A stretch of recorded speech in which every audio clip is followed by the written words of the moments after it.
कहाँ तक टॉपिक को हमने कवर कर दिया था पिछले क्लास में? कुछ आइडिया है? मेरे को तो है, लेकिन मैं फिर भी पूछूंगा। राइट? नहीं समझे बात के मतलब?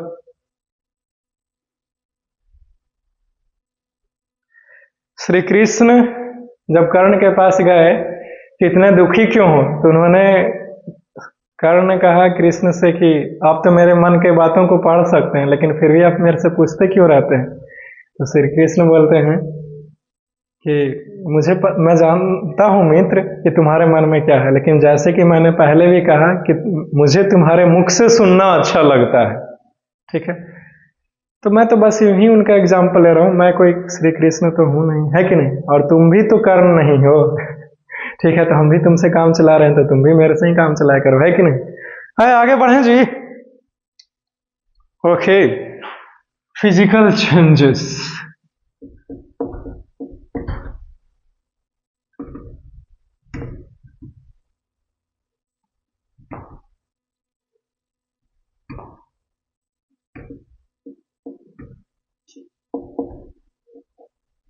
Those changes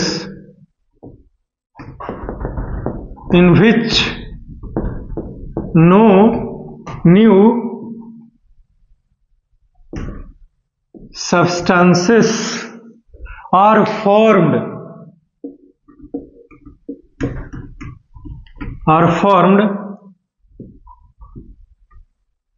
are called physical change.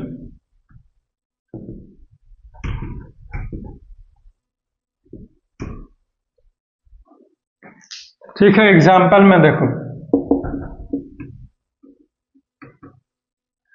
सबसे पहला मेल्टिंग ऑफ वैक्स,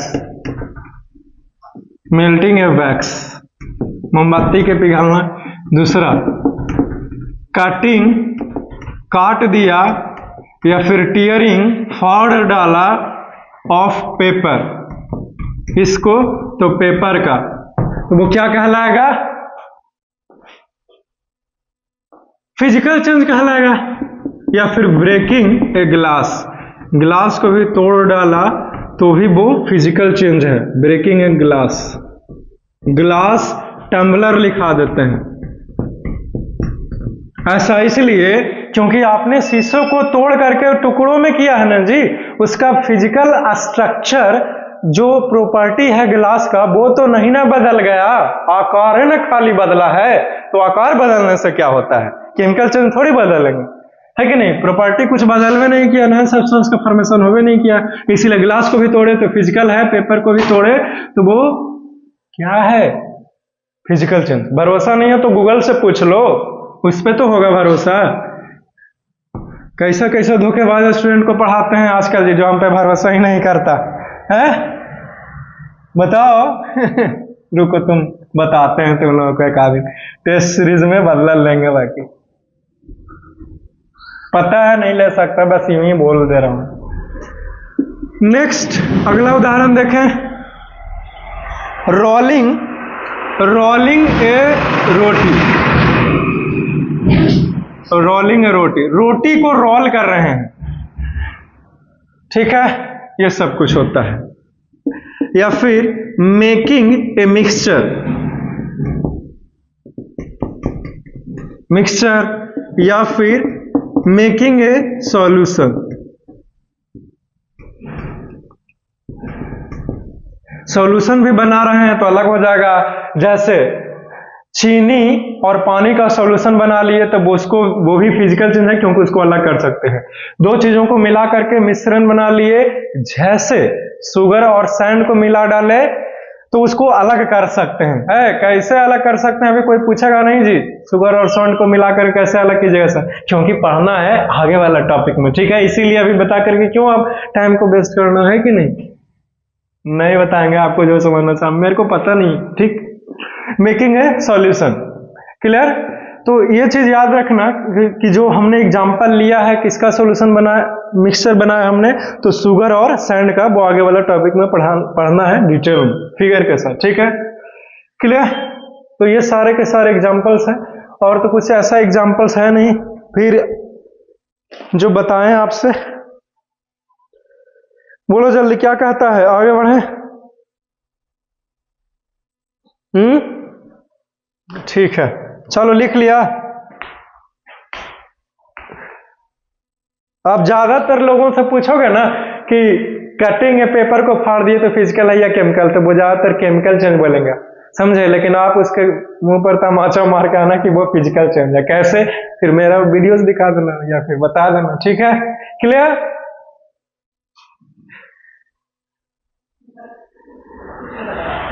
जैसे फ्रीजिंग वगैरह सब प्रक्रिया नहीं होता, और थोड़ा सा एग्जांपल लिख लो भाई, है कि नहीं।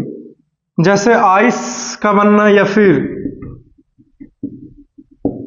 फ्रीजिंग प्रक्रिया हो गया, या फिर कंडेंसेशन हो गया,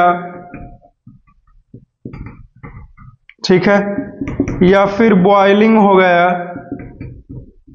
जिसको वेपोराइजेशन कहते हो, है कि नहीं, या फिर इवेपोरेशन हो गया। और कुछ मेल्टिंग ऑफ वैक्स तो करवा ही दी है सबसे पहले, लेकिन फिर भी मेल्टिंग लिख लो एक अलग से, मेल्टिंग, समझे जी। जैसे पानी को फ्रीज करके आइस जमा दिया, फिर से पानी बन सकता है, इसीलिए फ्रीजिंग प्रोसेस जो है वो क्या है, फिजिकल चेंज है। क्लियर है? शॉर्ट में लिखा दिए हैं, कंडेंसेशन, संघनन हिंदी में, यानी कि जो वेपर है ऊपर आसमान में, वो क्लाउड्स के रूप में जब कंडेंसेशन होता है तो बारिश की बूंदें बनके पृथ्वी पर वाटर के रूप में लौट जाती है। वेपोराइजेशन बाष्प बनकर उड़ा डालें तो फिर से वेपर से तो वाटर बदल ही सकते हैं कंडेंसेशन करके, इसीलिए भी वेपोराइजेशन भी क्या है, फिजिकल चेंज है। क्लियर? मेल्टिंग, पिघलना, जैसे आइस पिघला करके पानी बदल दिए तो फिर से ठंडा करेंगे आइस बदल जाएगा, इसीलिए ये फिजिकल चेंज है। क्लियर है? चलो खत्म हो गया, आगे बढ़े। Next topic that is the chemical change. चलो लिख लिया, मिटा दें जी।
Next that is the chemical change, ठीक है।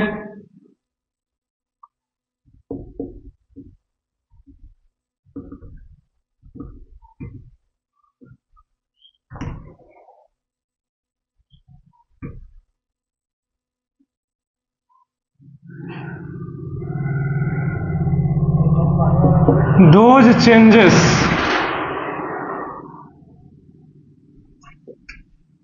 in which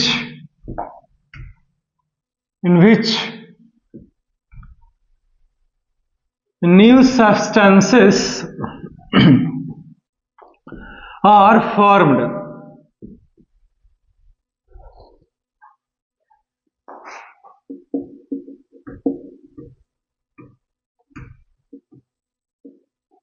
is called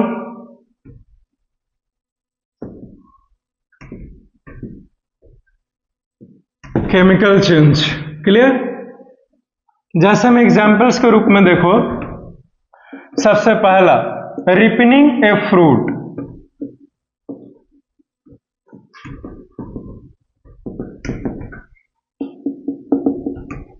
ठीक है। दूसरा देखो डिकम्पोजिशन ऑफ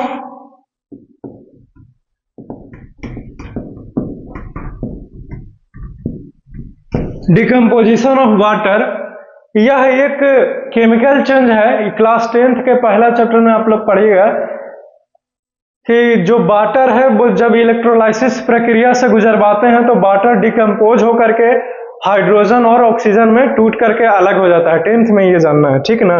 तो याद रखना, इसके बारे में थोड़ा सा जानकारी दे दिया, ठीक। रस्टिंग ऑफ आयरन, लोहा में जो जंग लगता है ना, वो भी क्या है?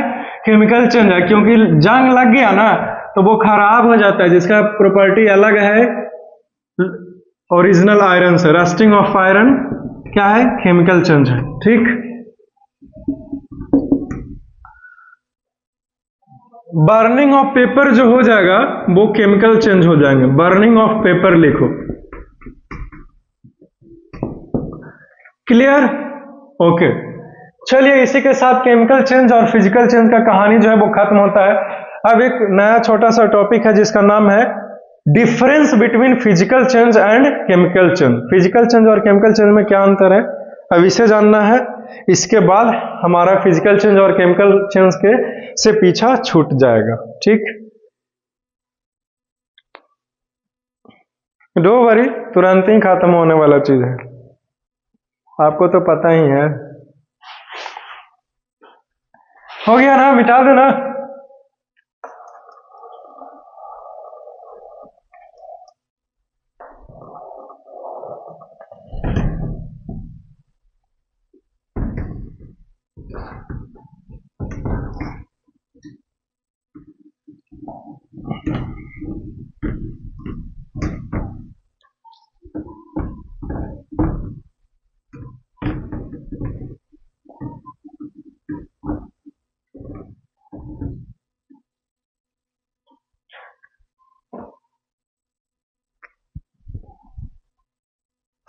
डिफरेंसेस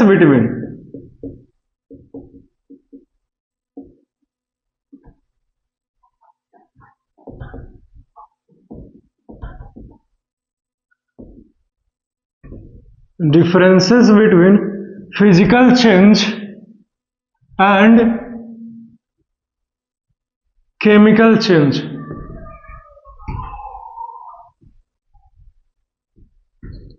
फिजिकल चेंज और केमिकल चेंज में क्या अंतर है? This is our topic, clear?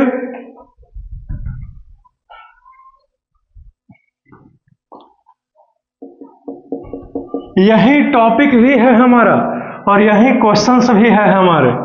तो लिखेगा कि flowing are the differences between physical and chemical change. This means कि फिजिकल चेंज और केमिकल चेंज में निम्नलिखित अंतर है। क्या है निम्नलिखित अंतर? तो ध्यान से देखो, एक तरफ हेडिंग कॉलम बनाओ फिजिकल चेंज का, लिखो फिजिकल चेंज, और दूसरे तरफ पेज को डिवाइड करके बीच से एकदम ठीक बीचों बीच से एक दूसरे तरफ लिखना है केमिकल चेंज। चलो लिख लिया जी? चलिए ठीक है, वेरी गुड। अब इस तरह से ऐसे डिवाइड कर दो, लाइन खींचो एक, ये देखो लाइन खींच दिया, फिर इसको ऐसे ज्वाइंट करो लाइन को, जैसे बता रहे हैं एकदम वैसे ही करना है, समझ गया ना? मेरे को एकदम वैसा पढ़ने वाला स्टूडेंट चाहिए जो जो बोले वो करे, ठीक? ऐसे लाइन खींच दिया, ठीक है। उसके बाद यहां से एक लाइन ऐसे खींचो। चलो टेढ़ा कैसे हो? टेढ़ा नहीं होना चाहिए भाई। सर आपने ही तो किया, तो क्या हुआ? मेरे को से भी नहीं होना चाहिए, ठीक? सबसे पहला लिखो फिजिकल चेंज का डिफिनेशन और फिर केमिकल चेंज का डिफिनेशन। क्या बताए थे? इसमें क्या होता है? No new substances are formed, कोई नया सब्सटेंस नहीं बनता फिजिकल चेंज में। लेकिन इसमें क्या है कि new substances are formed.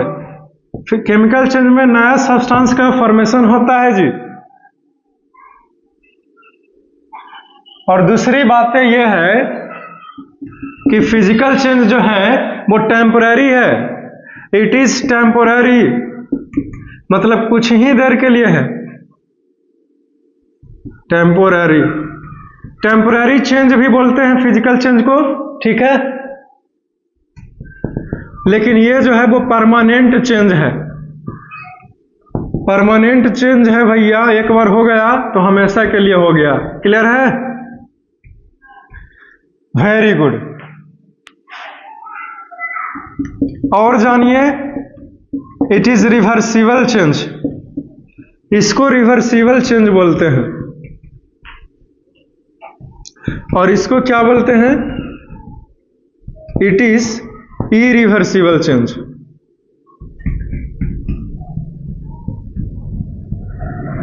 Irreversible change यानी कि एक बार हो गया तो हमेशा के लिए हो गया जी। हीट लाइट की बातें करें तो बहुत कम, लिटिल अमाउंट ऑफ, थोड़ा सा, little amount of heat and light is absorbed or given out। या तो थोड़ा सा हीट लाइट को लेगा और नहीं तो थोड़ा सा ही मात्रा में हीट लाइट को देगा, ठीक है। बहुत ज्यादा केमिकल चेंज में ऐसा होता है, ठीक। मोर अमाउंट का मतलब हुआ large amount of heat and light is absorbed और गिवन आउट। केमिकल चेंज का कहानी ये है कि ये या तो ढेर सारा हीट लाइट को लेगा और नहीं तो फिर ढेर सारा हीट लाइट को रिएक्शन के समय निकाल के बाहर फेंकेगा, ठीक है। दो काम में से कम करेगा। क्लियर है जी? चलिए पांचवा देखिए,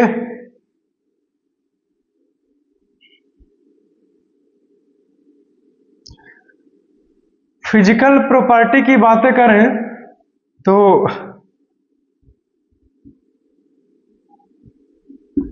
mass of substances does not change. जब आप फिजिकल चेंज कर रहे हैं ना किसी भी सब्सटेंस को लेकर के, तो मास नहीं बदलता है। जितना था बदलाव से पहले, फिजिकल चेंज होने से पहले, उतना ही मास रहेगा फिजिकल चेंज होने के बाद। लेकिन केमिकल चेंज में उल्टा है, मास में भी बदलाव हो जाएगा। कहा कि हो सकता है आधा मास धुआं बन के उड़ गया होगा, है कि नहीं? पेपर को जलाएंगे, राइट? तो लिखेंगे कि mass of substance is changed. वस्तु का मास ही बदल जाता है, इसीलिए तो हमने उसे केमिकल चेंज कहा। चलिए ये खत्म होते हैं, इसको लिख लीजिए और नीचे से ऐसे घेर दो जहां तक हो गया है, ठीक है। ये टोटल 5 डिफरेंस बिटवीन है फिजिकल चेंज और केमिकल चेंज के बीच में, इसको याद रखिएगा, ठीक है। कोई भी पूछ सकता है, एकदम जुबानी मुंह पर रहना चाहिए, है कि नहीं? नहीं तो फिर दिक्कत ना है, कहा कि इतना हो गया अभी तक यही नहीं पता कि फिजिकल चेंज और केमिकल चेंज क्या होता है, राइट? लेकिन ये सीक्रेट है आपके और मेरे बीच में कि आपको नहीं पता, नहीं आता है फिजिकल और केमिकल चेंज। मैं किसी को नहीं बताऊंगा, लेकिन सीक्रेटली आपको पढ़ा दिया, ठीक है। क्या हुआ, दिक्कत है? This is a secret, not a cigarette, it's a secret.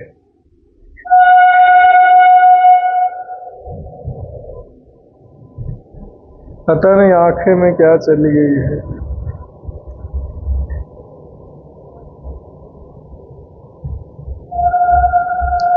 मिटाए, टाइम है ना जी? हाँ अभी तो है ढेर सारा भर भर के।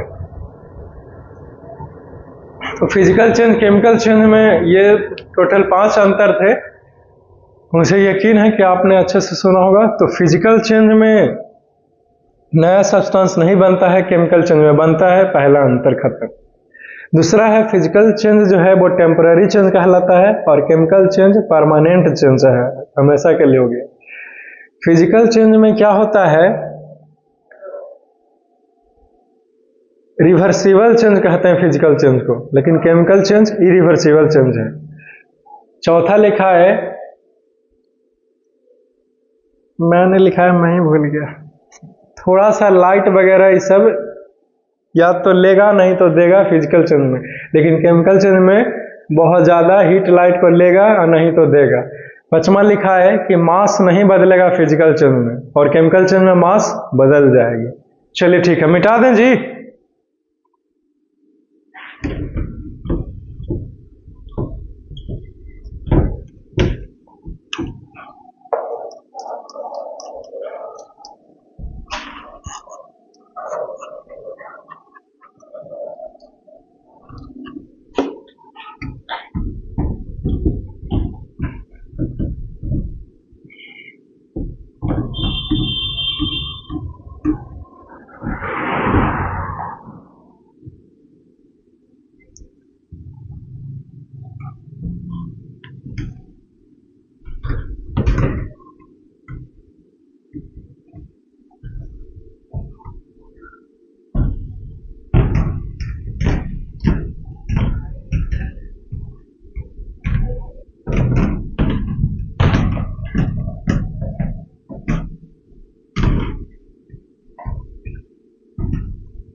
नेक्स्ट, अब जिसका इंतजार था वो समय आ गया है, that is the separation of mixture पढ़ाने का समय आ गया। याद है, पहले टॉपिक का नाम लिखूंगा, उसके बाद कुछ बोलना चाहूंगा।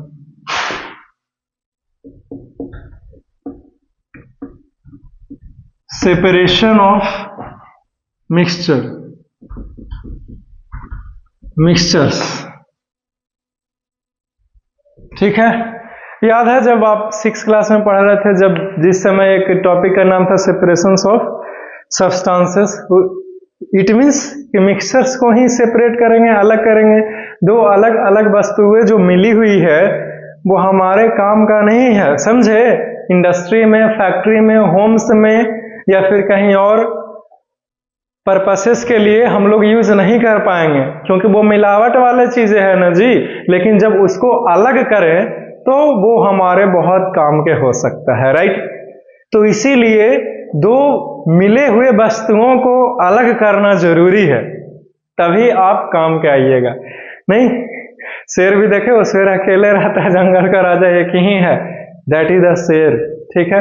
तो अकेले हो मतलब शेर हो, तो अकेला करना जरूरी है ताकि हमारे बहुत काम का हो। तो जब आप 6th क्लास में पढ़ रहे थे उस समय ये चैप्टर का नाम ही था सेपरेशन ऑफ सब्सटेंसेस। तो उस समय हमने बोला था आपको कि जब आप बड़े हो जाएगा तो फिर 9th में जाएगा तो फिर एक अलग से टॉपिक रहेगा जिसका नाम था सेपरेशन ऑफ मिक्सचर्स, जो कि बहुत डिटेल में पढ़ना है। तकरीबन कई लेक्चर में, 6 लेक्चर ज्यादा हो गया, 5 लेक्चर में ये खत्म होगा यह टॉपिक, समझे।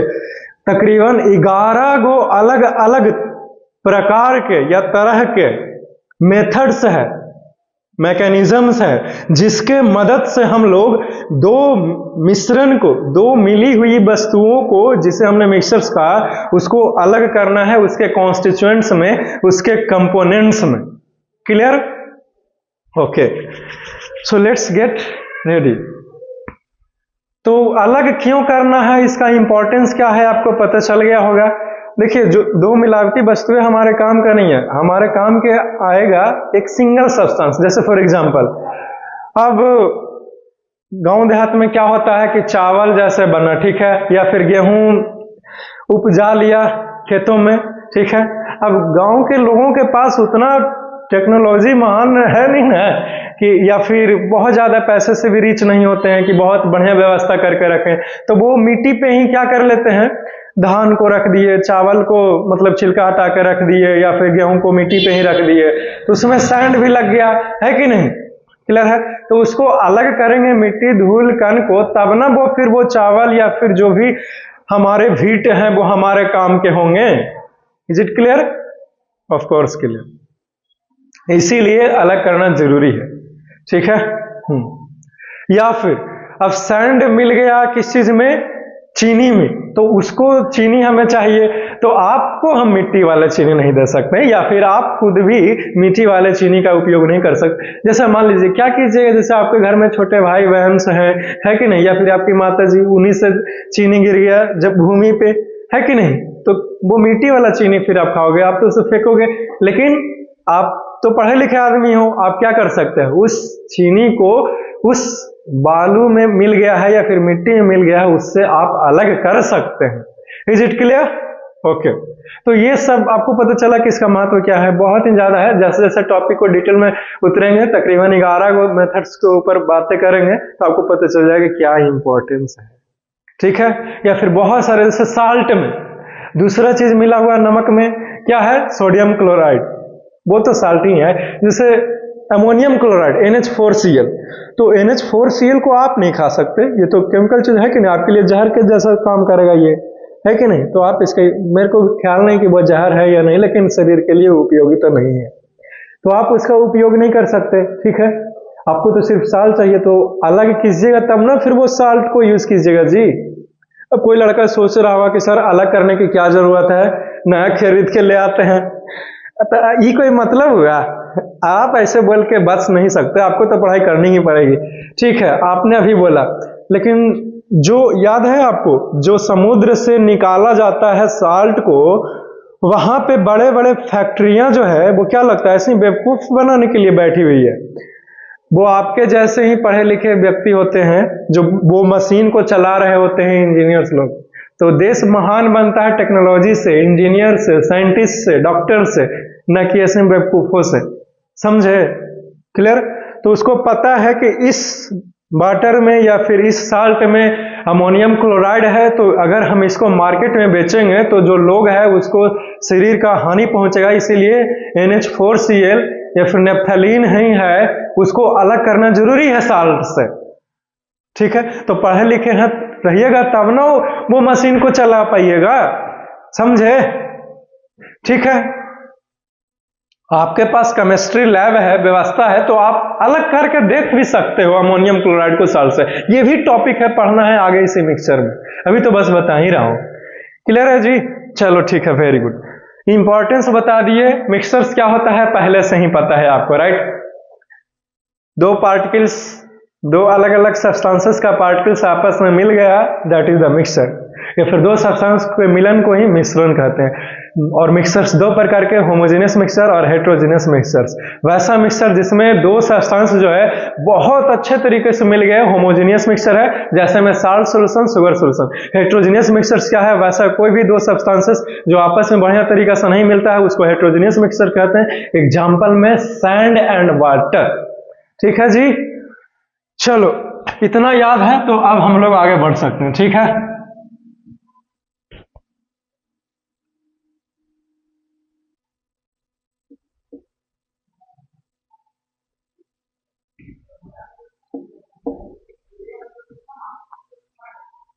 When a mixtures are separated into its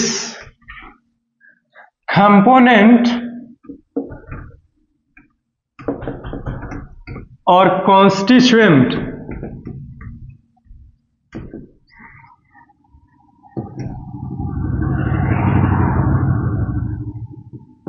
particles or substance are called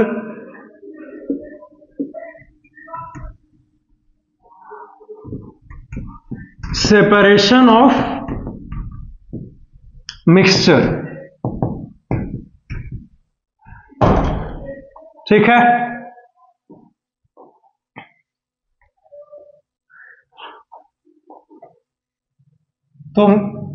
तो सेपरेशन ऑफ मिक्सचर्स का क्या डिफिनीशन है? तो मिक्सचर्स जब भी बनते हैं दो सब्सटेंसेस के मिलन से बनते हैं। तो कंपोनेंट ऑफ मिक्सचर्स हमने आपको पढ़ाया है, जिस सब्सटेंस के मिलन से मिक्सचर बना है वो कंपोनेंट कहलाता है। जैसे साल्ट सॉल्यूशन में का कंपोनेंट क्या है? साल्ट और वाटर। तो ये दोनों मिक्स जो साल्ट सॉल्यूशन का मिक्सचर है, ये दोनों कंपोनेंट को अलग कर देंगे हम लोग, तो यही प्रक्रिया को हम लोग सेपरेशन ऑफ मिक्सचर्स कहते हैं। सेपरेशन ऑफ मिक्सचर्स करने का बहुत सारा फिजिकल तरीका है, ठीक है, क्लियर?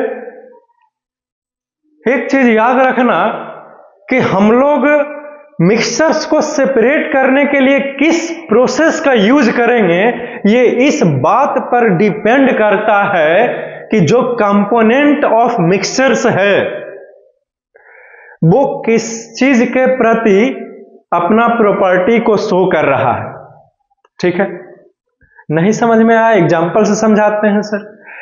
जैसे सल्फर और आयरन के मिक्सचर जो है, वो कंपोनेंट क्या है इस मिक्सचर का? सल्फर और आयरन है।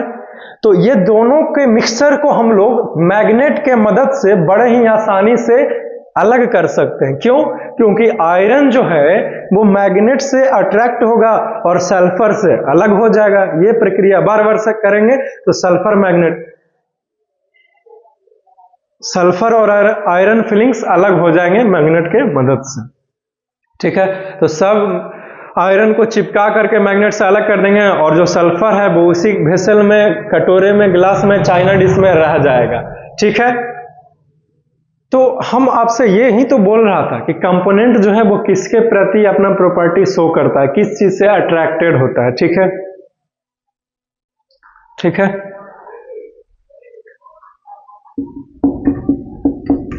The methods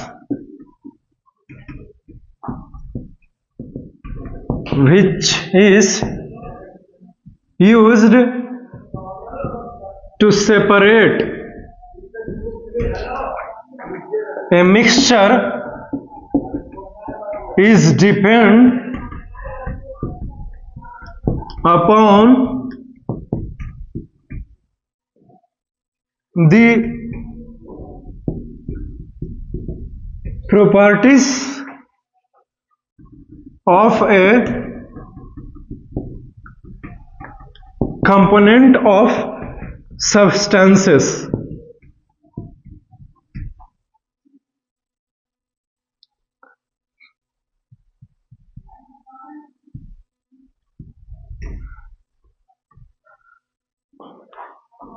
Such as density,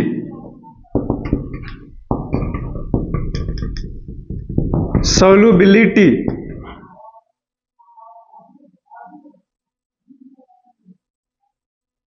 ठीक है,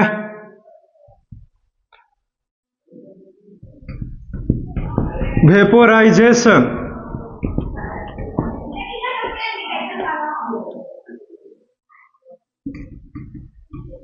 मैग्नेट,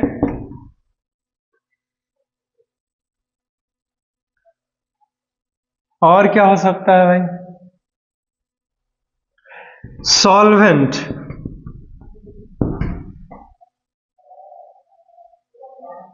और भी बहुत कुछ हो सकता है, ठीक है। अभी लिखा है, इसको समझिए। अगर दो ऐसा मिक्सचर, दो सब्सटेंस को मिलाकर के ऐसा मिक्सचर बनाए हैं जो एगो पानी में घुल जाता है, सॉल्वेंट यानी कि पानी में घुलता है एक सब्सटेंस और एक नहीं घुलता, तो जो पानी में घुलता है कि नहीं, उसको अलग कर लेंगे पानी में घोर करके, ठीक है। और फिर बाद में हम लोग उस पानी को इवेपोरेट करके दूसरा सब्सटेंस भी प्राप्त कर सकते हैं। ये बात अभी बहुत ज्यादा डिटेल में नहीं बताना चाहता, क्योंकि आने वाला टॉपिक में पता चलेगा कि दो चीज मिला हुआ है वो कैसे कैसे अलग होगा, ठीक है। इसके अलावा और भी बहुत सारा प्रोसेस है। लिखेंगे कि फ्लोइंग आर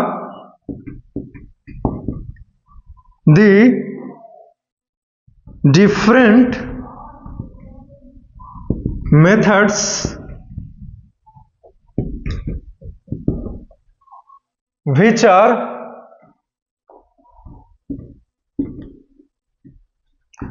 used for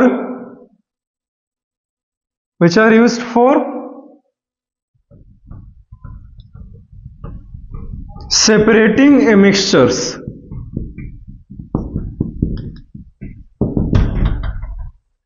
ठीक है, मिक्सचर्स को अलग करने के लिए बहुत सारा मेथड है। सबसे पहला देखो, फिल्ट्रेशन,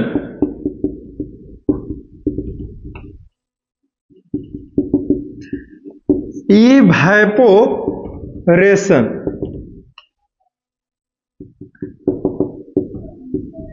सेंट्रीफ्यूगेशन,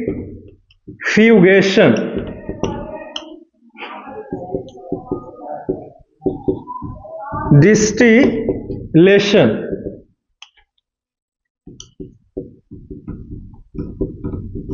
फ्रैक्शनल डिस्टिलेशन। छठा देखो, क्रिस्टलाइजेशन,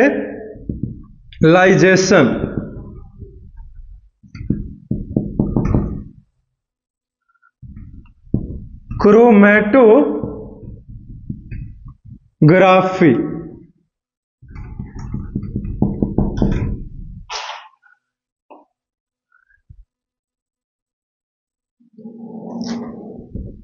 सॉल्वेंट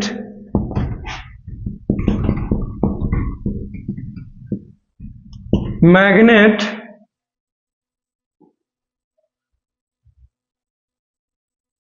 दो तीन चार पाँच छः सात आठ नौ, ये वो कैसे हुआ भाई?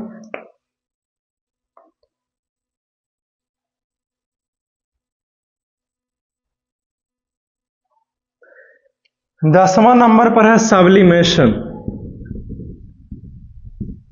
सब्लिमेशन एक और होना चाहिए। सॉल्युबिलिटी क्या है?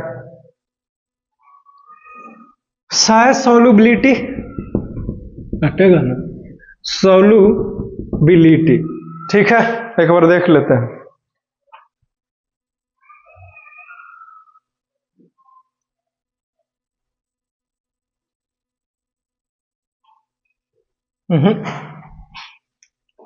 ये नहीं है। 11 नंबर पर नाम है एक्साई, सेपरेटिंग फनल। सेपरेटिंग फनल का इस्तेमाल किया जाता है, जानते हैं किस लिए? तो दो अलग अलग लिक्विड के मिश्रण को अलग करने के लिए इसका उपयोग होता है, जिसका नाम है सेपरेटिंग फनल। ठीक है, ये जो टोटल 11 मेथड देख रहे हो मिक्सचर को अलग करने के लिए है। ये सब क्लास 9 के सिलेबस में 11 मेथड को पढ़ना है बारी बारी से। अलग अलग चीजों के मिश्रण को ये अलग अलग मेथड से अलग किया जा सकता है। ठीक है, हो सकता है कोई कोई ऐसा मिक्सचर्स भी मिले हमें जो एक से अधिक मेथड का उपयोग करना पड़े उसमें। जैसे किसी में सॉल्वेंट के मदद से भी अलग करेंगे हम लोग, तो किसी मिक्सचर तो उसी मिक्सचर में हम लोग फिर हो सकता है इवैपोरेशन की प्रक्रिया करें, फिर हो सकता है फिल्ट्रेशन की प्रक्रिया भी करना पड़ जाए, या फिर पहले फिल्ट्रेशन नहीं, पहले सॉल्वेंट फिर फिल्ट्रेशन फिर वेपोराइजेशन, या फिर किसी मिक्सचर्स को अलग करने के लिए 3 प्रक्रिया को फॉलो करना पड़ जाए। समझे? तो ये सब 11 तो डिटेल में पढ़ना ही है, लेकिन एक्सपेरिमेंट के साथ जानना है कि ये दो अलग अलग मिश्रण है, इस चीज का दे दिया गया। चलो बताओ जी कैसे अलग होगा। फ्रैक्शनल डिस्टिलेशन लगाएं कि सेंट्रीफ्यूगेशन मेथड लगाएं कि सब्लिमेशन मेथड लगाएं कि क्रिस्टलाइजेशन मेथड की क्रोमैटोग्राफी लगाएं। ठीक है, तो चिंता की बात नहीं है, क्रोमेटोग्राफी रहे, चाहे क्रिस्टलाइजेशन मेथड रहे, चाहे सेपरेटिंग फनल रहे, या डिस्टिलेशन प्रक्रिया हो, या सेंट्रीफ्यूगेशन, या फिर फ्रैक्शनल डिस्टिलेशन प्रक्रिया हो, सबको बहुत ही आसानी से समझेंगे, वो भी एक्सपेरिमेंट एक्टिविटी के साथ। इतना सब कुछ पढ़ लेंगे ना 11 को एक्सपेरिमेंट के साथ, फिर ये चैप्टर खत्म हो जाएगा। फिर हम लोग एनसीईआरटी के क्वेश्चन आंसर करेंगे। उसके बाद तीसरा चैप्टर जिसका नाम है एटम्स एंड मॉलिक्यूल्स, वो बहुत ही इंपॉर्टेंट है। उसमें कंपाउंड्स के फॉर्मेशन को बताया जाएगा, ठीक है, और भी बहुत कुछ है कि नहीं, एटॉमिक नंबर, मॉलिक्यूलर फार्मूला, है कि नहीं, वैलेंसी, वैलेंस इलेक्ट्रॉन, राइट, ये सब कुछ, डिस्कवरी ऑफ इलेक्ट्रॉन, प्रोटॉन, ये सब 4th चैप्टर में स्ट्रक्चर ऑफ एटम में जानना है, ठीक। चलिए इसको लिखिए, टाइम है तो फिर आगे बढ़ेगा, नहीं तो फिर यहीं पे रहने देंगे, और क्या है कि नहीं जी।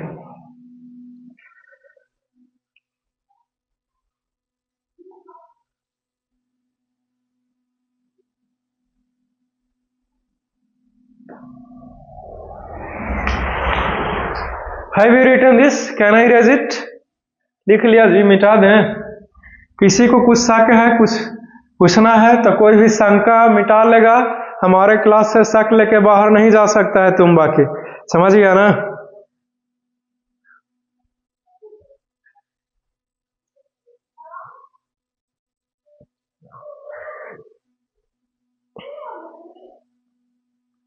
नारा दिया जाए गया गरीबी हटाओ, तो एक ने कहा कि गरीब को ही मार दो और महंगाई बढ़ा करके, है कि नहीं। तो ऐसे नहीं, तो हम शंका और शंका वाले को सबको मिटा देते हैं। जान दीजिए, काम का नहीं था। See you soon in the next class and for that you must wait. सबको फेयर कॉपी में लिख लेना, must wait. Have a nice day, enjoy your day.